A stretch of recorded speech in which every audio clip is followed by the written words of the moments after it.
Coming to you from the Deep South, this is the Blue Collar Leadership Podcast. High impact leadership is not reserved for leaders, and it has nothing to do with your position, title, or rank. However, it does have everything to do with your character. It's time to climb to the next level and beyond, personally and professionally. Now, let's start making it happen with your host, Mac Story. Hello, and thanks for listening to the Blue Collar Leadership Podcast today. Today, I want to kick this thing off. I want to get right into a quote, more like a little poem from a guy named Walter D. Wintle. I think it's pretty old. Can't remember exactly, but it seems like I remember this being from an old book, but it's titled Thinking. It's titled Thinking. And I got to tell you, right before I read it, today's trait, we're on trait 28. The trait is be optimistic. So now I'm going to read you this poem or quote from Walter D. Wintle titled Thinking. Here it goes, and I'll let you know when I'm done so you kind of know when I'm done with his poem. If you think you are beaten, you are. If you think you dare not, you don't. If you like to win, but you think you can't, it is almost certain you won't. If you think you'll lose, you've lost. For out of the world, we find success begins with our will. It's all in the state of mind. If you think you're outclassed, you are. You've got to think high to rise. You've got to be sure of yourself before you can ever win a prize. Life's battles don't always go to the stronger or faster person. But sooner or later, the person who wins is the person who thinks they can. That's the end of that little poem. There's a lot of power in there. You can see why I've included share it today, or chosen to share it today with this trait, be optimistic. That little poem is filled with nothing but optimistic thoughts. So we're on trait 28, be optimistic, in this 30-part series of my Blue Collar Leadership and Teamwork book. Blue Collar Leadership and Teamwork, 30 Traits of High Impact Players. So when we talk about that, there was a lot in that poem. But when we talk about one thing that poem will give you, if you can unravel it, think at the level he wants you to think at when you're reading it, it's a lot about hope. You got to have hope. If you want to be an optimistic person, you got to have hope. That's what actually makes you optimistic. The opposite of being optimistic is being pessimistic. But hope begins with a vision of what could be. And vision is the foundation of hope. You got to have a vision, you got to choose to have a vision. And if you truly develop your vision, that vision is going to be the foundation of hope. You got to believe it can happen. Me doing what I'm doing today, it used to just be a vision. I used to be standing in manufacturing plants, leading lean manufacturing Kaizen teams focused on process improvement. And I was into my journey. I had been reading at that time somewhere between, I started in 2008 reading these type books, and I read them all the way. I'm still reading them every day. But in 2012, I decided this is what I want to do full time. So for those first 4 years, I was just reading books and watching videos and listening to audios and that sort of thing. But I was being a lean manufacturing consultant, had my own business, leading teams through process improvement. But as I was reading every day and I was getting more into working on my life and me and sharing what I was learning with my team members each week, have a different team each week. So I was getting to share this with other people. But I was being optimistic. As a team member, as a consultant, I was on their team because I wanted to be on their team. I was a high impact player, and I was trying to motivate and inspire as many people on these teams each week to also be high impact players. Many of them already were before they ever met me. Many of them got motivated and inspired during that week and stepped up their game and continued to step it up. Some went back where they came from after the week was over because those people actually needed high impact leadership. They got it from me, but they were not getting it from their actual boss. So when they went back to work, got off of the team after a week, they went back to being who they were underneath that boss's leadership. But as I was growing and going, I was being optimistic. And one of the things I was doing was I started to have a vision to be doing what I'm doing today, traveling all over the country and speaking and writing books. But I had no idea it was actually going to happen. I wanted it to happen. It's happening at a pretty high level now. I mean, in 2018, I got to speak at Yale University School of Management. I didn't ask to do that. Someone asked me to do that. That's pretty powerful. I get to speak to frontline teams in all kinds of industries all across the U.S. and beyond.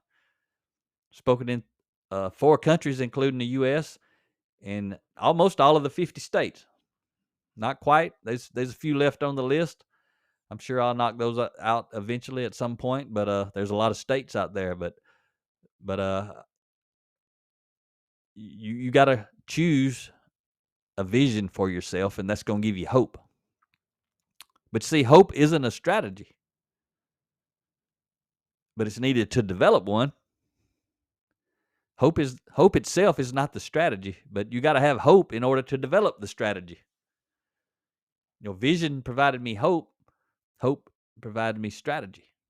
And if you want to dive deep into the type of stuff I'm talking about at the moment, go back to episode, I think it's 159 or 158, one of those two, where I start an 11-part series on my book, 10 Foundational Elements of Intentional Transformation, How to Become Your Best Self. And a few of the things I'm talking about now are actually those foundations: vision, hope, sacrifice, discipline, growth, change. A lot of, there's 10 of them, and I talk about it in depth. And there's a book, so that's an 11-part series on that book. You can get the book, or you can go back and listen to that series and dive deeper into this. But right now, I'm just kind of focusing on those two. But I'm talking about it relative to teamwork. So think about it. If you're about to get a new team member, the boss tells you can pick one of these two people. He tells you one of them. All you're gonna know about them is what I'm about to tell you about this character trait and the opposite. That's all you ever got to do to see how powerful each trait is do this little exercise I'm about to do with you. Look at the trait and then look at the opposite of this trait. So one team member is optimistic. The other team member is pessimistic. That's all you know about which one you get to pick. One of these two people are going to be on your team tomorrow. I'm going to hire them. You want me to hire the optimistic one who looks for the best in everything, who has hope?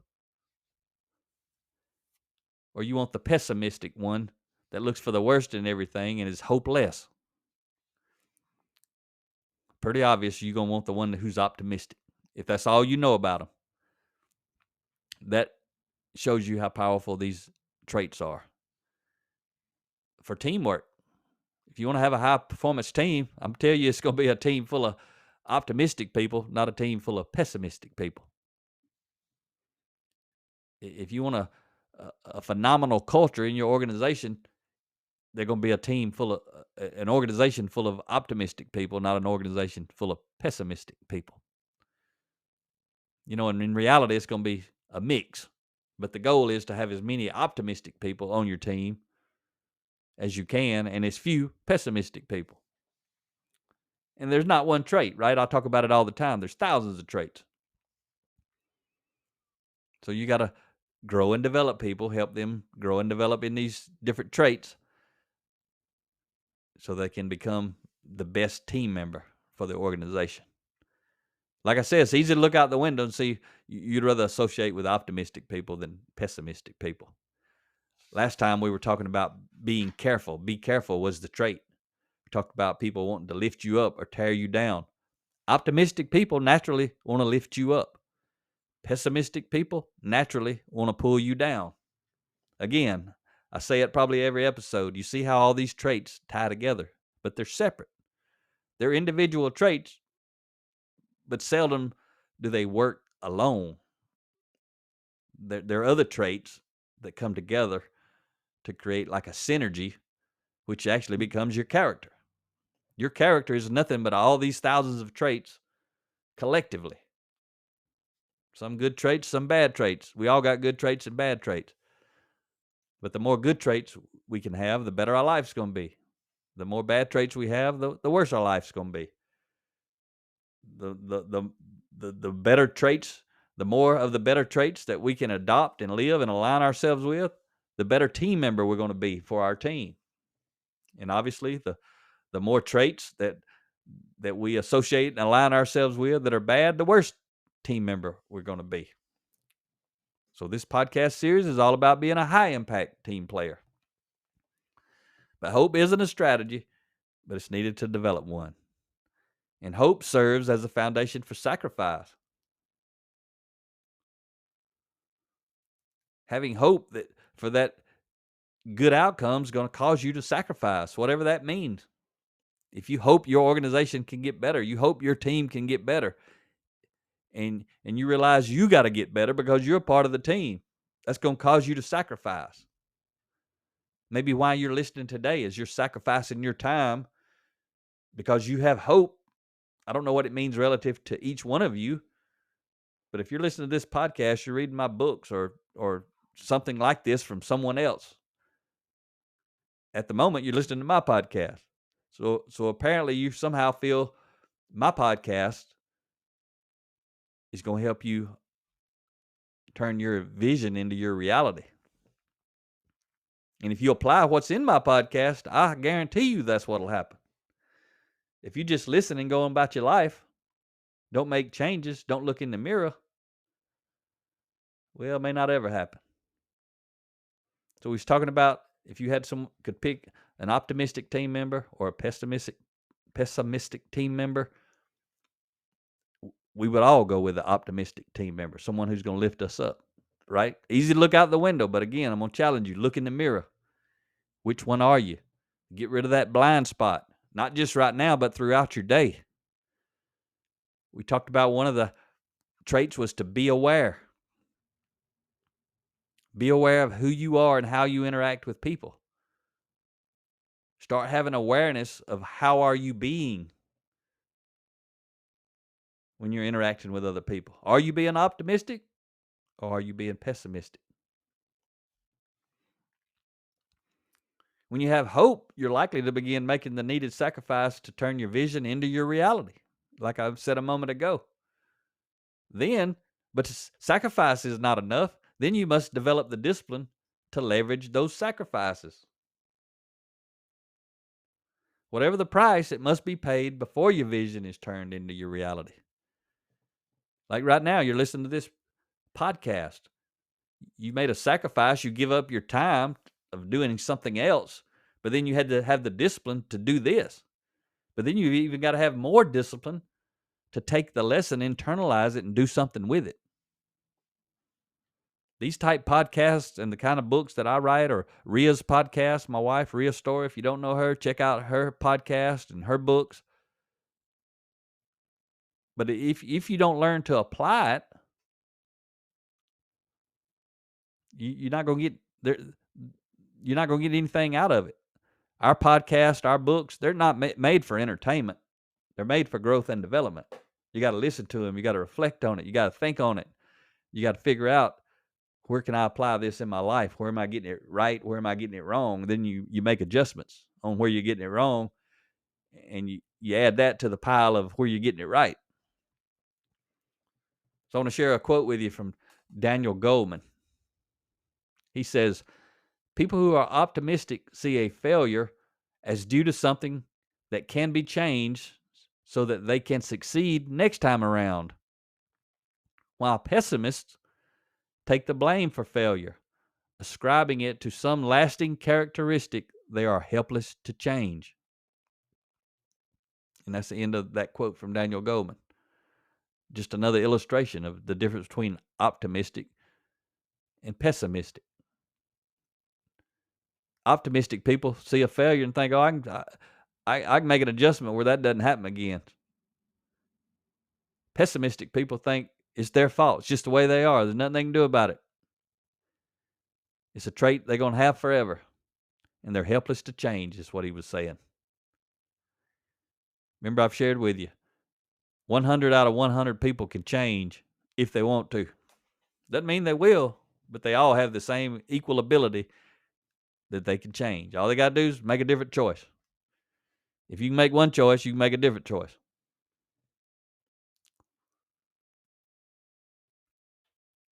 So those who are optimistic believe tomorrow can be better. That's the kind of team I want to be on. That's the kind of team players. I want to be on a team of people who think we can make tomorrow better.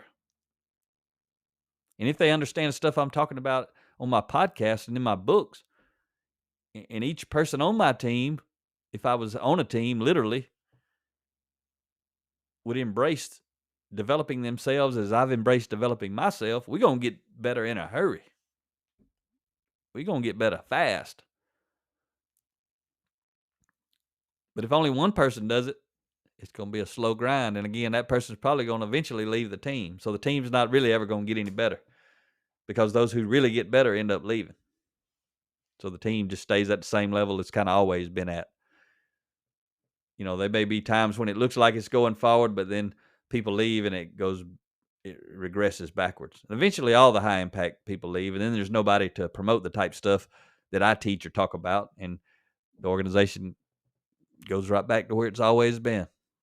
There's got to be leaders who lead. There's got to be individuals who lead themselves well. But those who are optimistic believe tomorrow can be better.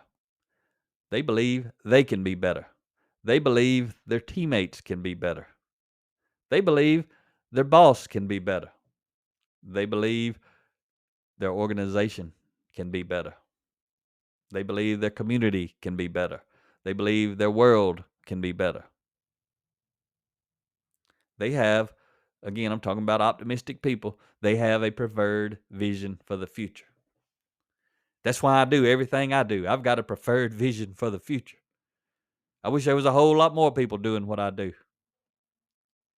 Our world needs all the help it can get. There's enough pessimists out there. We need more people who are optimistic. Remember this trait, this chapter. Be optimistic. Be one of those people.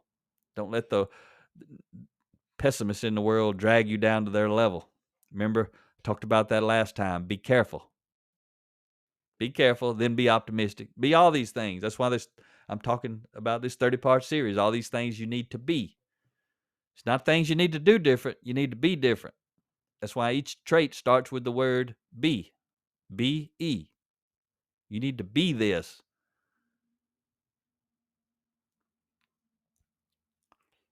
Because high-impact players believe they can make things happen, they find a way to make things happen. I've shared with some of you, I started a mountain bike chapter, a nonprofit 501c3 mountain bike chapter in Auburn, Alabama, back around 2011, I think it was. 2011, 2012. Been a little while ago. And our motto, I was the founding president, and Ria was the founding secretary, but our motto was, we make things happen. We put it on T-shirts with our logo for the mountain bike chapter on the front. But we make things happen, and we did. We built 16 miles of trails in like 6 months.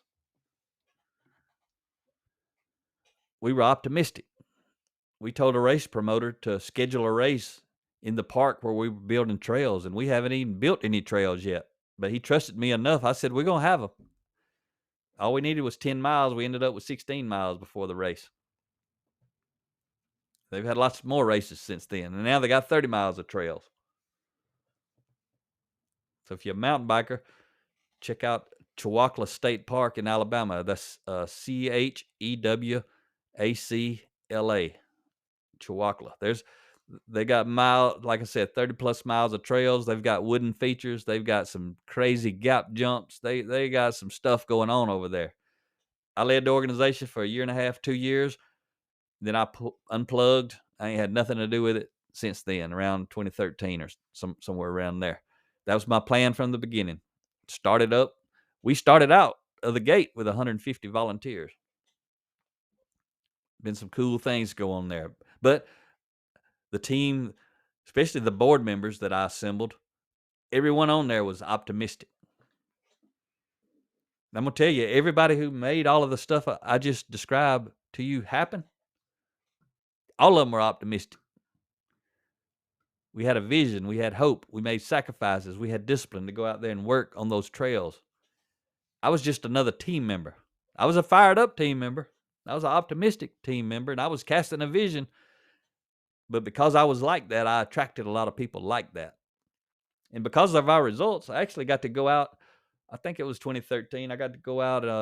Could have been 2012. I don't remember. Probably 2013. But I got to go out and speak in Santa Fe, New Mexico, to the International Mountain Biking Association World Summit.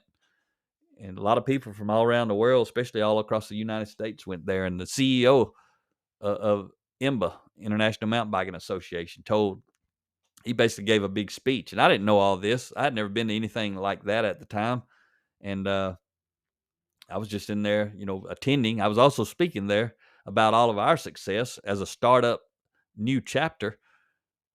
But the president was CEO. He was just talking to, everybody at the conference.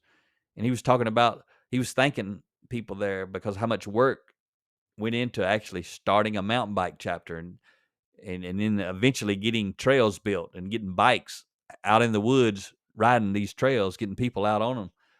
And it was so crazy because he said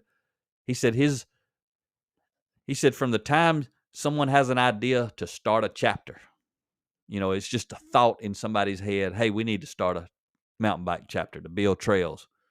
From the moment that thought happens, based on all their research they've done, until all the things happen that actually have to happen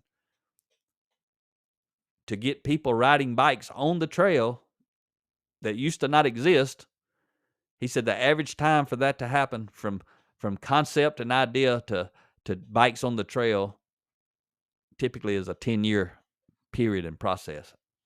I find that hard to believe because of our results, but that's a man who leads the International Mountain Biking Association. They have researchers, they have grants, they have all kind of people to go do studies, and they've been around for a long time, so I trust they know what they're talking about. But that was what he told everyone. And what I was there to talk about was how we did what his whole speech was about. We did that in 6 months, actually less than 6 months.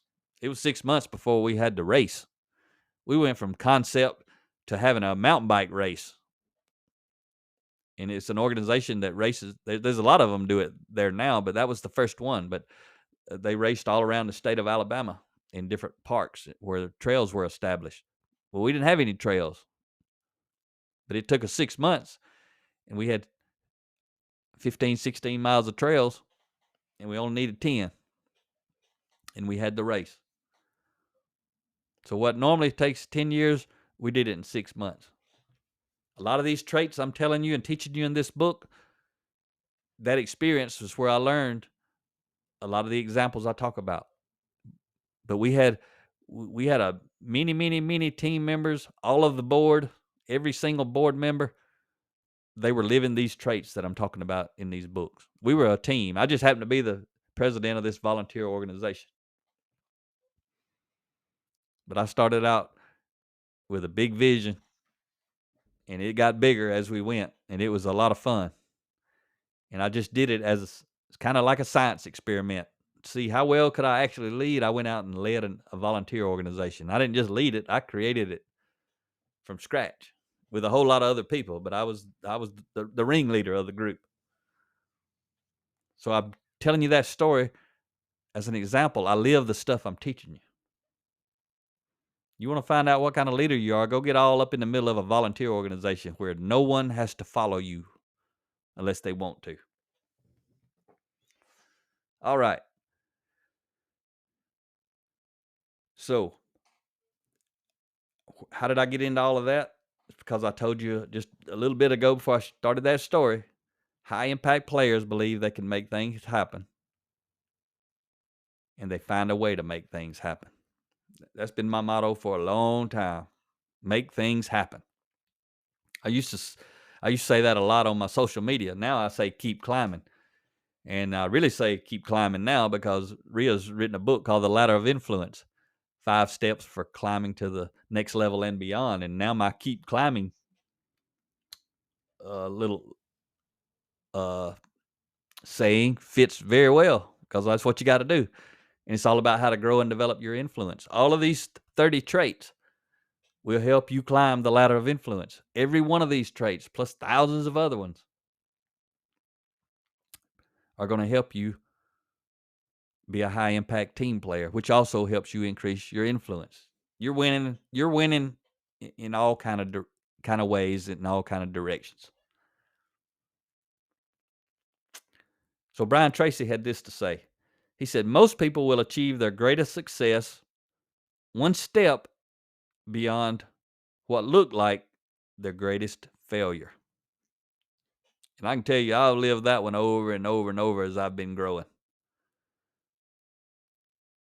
I think I just screwed up. I just messed up. I've been on this mission. I had this vision, and then all of a sudden, I have some type of failure.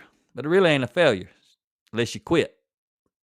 And if I'm on a mission, I promise you I ain't quitting. I'm going to make it happen. And if I'm on a team, I'm going to have a team of people around me that's going to make it happen. And I just want to say right here, when we talk about being optimistic, a lot of the organizations that I help and I support, there's individuals in there who want to live, grow, and develop themselves. I suspect there's many of you out there that I'm talking about right now that are listening. I don't know who you are. I don't know who listens all the time. You listen anonymously, so I have no idea who's listening. But I know there's a bunch of you who do listen that are in organizations that I've been supporting and Ria's been supporting. A lot of you are in organizations where there's multiple people there who are hungry and growing. And there's not just one organization I'm talking about. We speak all over the country. We got clients all over the country. And so I know a lot of times people listen and think, I'm talking to you. Well, if it applies, I'm talking to you, but I'm not literally talking to you. I'm talking in general about a lot of our clients, about a lot of what I've read about a lot of what I've experienced. But what's missing, one of the number one reasons, well, I shouldn't say number one, but it's a really, really big reason that organizations don't truly transform their culture.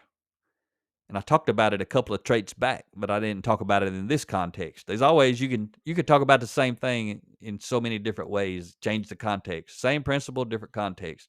But what I want to say here is, I talked about 2 traits before: be motivational, be inspirational.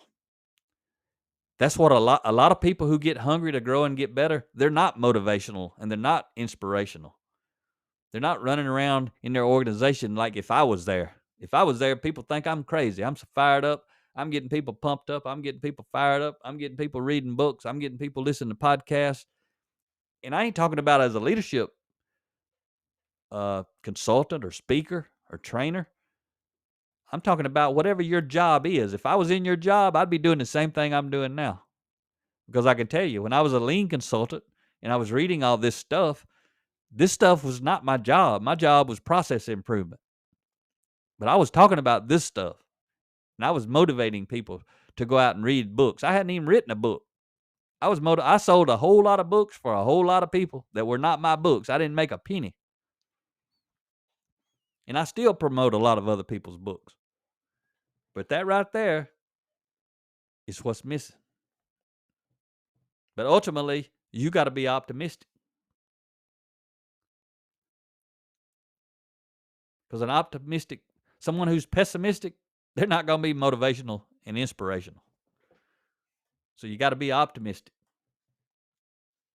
If you're in an organization and the culture change is not taking hold, you need to look in the mirror and say, am I truly motivating and inspiring others?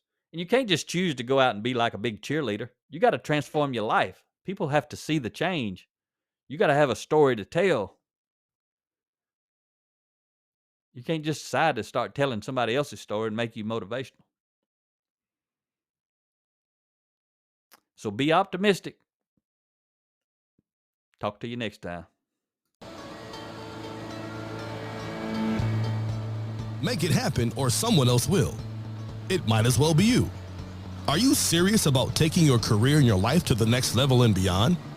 Check out Mac Story's Blue Collar Leadership series books and others, now available on audio, along with paperback and ebooks at Amazon, iTunes, and Audible. Please visit bluecollarleadership.com to learn about Mac's books, programs, special offers, certifications, and more. Thank you for listening to the Blue Collar Leadership Podcast.